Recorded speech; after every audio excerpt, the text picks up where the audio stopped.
এই মহিলা honours masters করা ইরানের তেহরান বিমানবন্দরে এসে বলছে, ওই ব্রাদার, আমি মুসলমান হব না, কিন্তু আমি ইসলাম জানতে চাই, কি পড়লে অথেন্টিক ইসলাম জানা যাবে ওইটা আমারে দিন। মুসলমান করে কোরআন তুলে দিয়েছে। 3টা বছর ইংরেজি অনুবাদ সহ সে কোরআন শরীফ আমাদের মতো আনাকুম জানাকুম পড়ে না, পড়ার মতো পড়েছে। আবার 53 জায়গায় লাল দাগ দিয়েছে।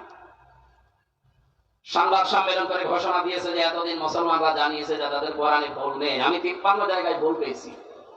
ওরা তো সব আগ্রহ নিয়ে গেছে, এবার তামাম দুনিয়ারে টাইট করা যাবে, 200 কোটি মুসলমান খুব লাফিয়েছে।